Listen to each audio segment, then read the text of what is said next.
It seems like every single play-in slash playoff caliber team in the Eastern Conference, even teams that aren't even in the play-in tournament, have some sort of storyline going on throughout this whole season. The Heat just had their scuffle between their coach, star player, and team captain.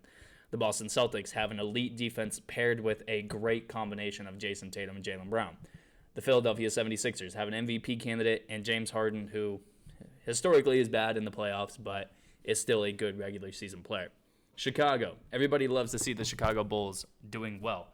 The Toronto Raptors probably play about as hard or harder than any other team in the NBA. The Cleveland Cavaliers, we love to see them competing in their first year without LeBron James. The Brooklyn Nets have KD and Kyrie. The Charlotte Hornets have LaMelo Ball and one of the most exciting young teams in the NBA. The Atlanta Hawks have Trae Young and one of the most exciting young teams in the NBA. Even the New York Knicks, who have basically been eliminated from the playoffs for about a month now, are still the New York Knicks and are going to get talked about mostly because of the fact that they're doing really bad and have fallen well below expectations this year. But the one team that I did not mention there was the Milwaukee Bucks, your number 2 seed in the Eastern Conference, and the team who probably has the best chance of ending up with the number 1 seed when the season is said and done. Now, I think it's a travesty that Giannis Antetokounmpo has not been in the MVP conversation. This is the closest that we've seen anybody put up Shaq-like numbers in a very long time. And not only that, Giannis is shooting now 30% is not great from 3, but Giannis is shooting 30% from 3. That's better than, that's about elite level for Giannis. He's averaging 6 assists a game, which, what are you doing at that point when you defend him? He's that kind of guy. He's the perfect guy for Milwaukee because at this point, they've become boring. The Milwaukee Bucks have become one of the most boring teams in the NBA because they're so good. They're really only boring because they know exactly what they're doing every single night. It's going to be, okay, we're giving the ball to Giannis. You do whatever the fuck you want to try to stop it. You bring 2 to him, cool. He's kicking it out to Drew Holiday or Chris Middleton or Bobby Portis or Brook Lopez now that he's back or Pat Connaughton. Okay, you don't want to double him? Okay, he'll just go around you. He'll go over you. He'll go through you. He'll dunk on you. He'll shoot over you. He's gotten to that point where he is getting to that unguardable territory. He's already bigger than almost anybody, not just from a height standpoint, but from his size, his strength, his agility, his speed.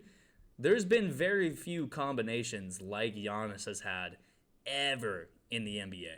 There's very few combinations of speed, size, elite athleticism, and strength like Giannis.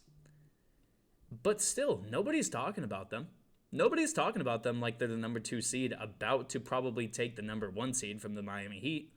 Because like I said, they're boring. And even with that being said, I think a lot of people were in the same boat as me last year when the Milwaukee Bucks were looking like they possibly were going to get bounced by the Brooklyn Nets. I thought Mike Budenholzer was one of the worst coaches in the NBA. I thought this combination of Giannis, Chris Middleton, and Drew Holiday was going to be a bust. I thought the Drew Holiday trade in general was going to be a bust for the Bucks. And then they gave him that huge contract. And it's like, oh my God, this is just leading up to being a legendary, historic downfall of a team that we thought was going to be elite. And a team that for the past 3 years has been one of the best teams in the regular season. However, this team has seen everything from the lows of being bounced in the first round of the bubble a few years ago by the Miami Heat to having pretty much a redemption series against the Heat, just absolutely troubling them on the court and pretty much making Miami bow out of that series. They won the championship last year against the Phoenix Suns team that everybody picked. Everybody picked the Suns. And now they're being overshadowed by pretty much every single team that's competing in the Eastern Conference. Even teams in the Western Conference that aren't.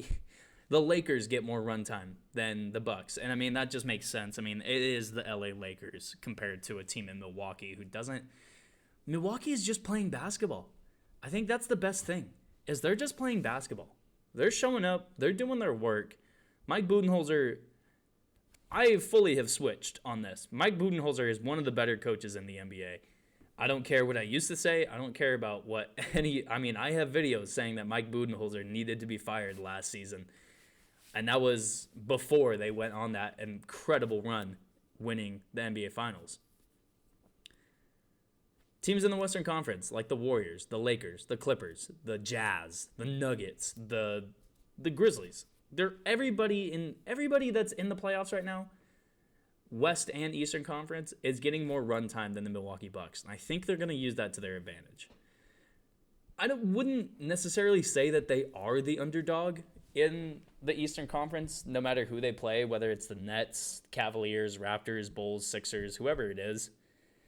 I wouldn't say that they would be considered the underdogs. I think how they feel, though, is they say, okay, you want to talk about the Nets like they could actually upset some teams at the top of the conference like the Milwaukee Bucks. I think they're thinking, okay, a team that's 3 games above 500 is going to beat us in the playoffs, a team who's actually won a championship, and the team that actually beat the Nets last year.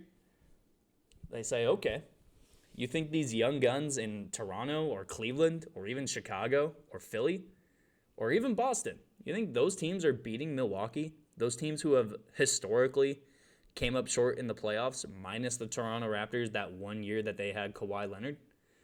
You think, okay, the Miami Heat could push the Milwaukee Bucks. The Miami Heat are better than ever. You know, they have PJ Tucker. They have Jimmy Butler. They have Tyler Hero. I think Milwaukee's thinking, okay, we've destroyed Miami last time we played them in a series. I think Milwaukee's thinking, yeah, we want to see Miami. We would love to see Miami in the conference finals. I just think at this point, you know, what also needs to be remembered is the only team in the Eastern Conference that's won the finals and actually has that team still around them in the last 5 to 10 seasons is the Milwaukee Bucks. Miami has not won a championship with this squad. Boston hasn't done it. Philly hasn't done it. Chicago hasn't done it. Toronto, to an extent, with Fred VanVleet, Pascal Siakam, and some other guys, do have a championship to their name. But like I just said, that was Kawhi's team.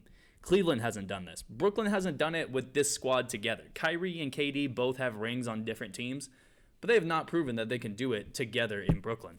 Charlotte obviously hasn't done it. Atlanta obviously hasn't done it and has been a massive disappointment from where they were last year. Same goes for Charlotte. Nobody can do what Nobody can do what Milwaukee can do from a offensive and defensive standpoint. And nobody has the same sort of mentality in the Eastern Conference that I think Milwaukee does. And the fact that they're a little bit of an underdog, or at least talked about as though they're an underdog, I think just fuels their fire even more. I really would not be surprised to see them hoisting up another championship trophy at the end of this season.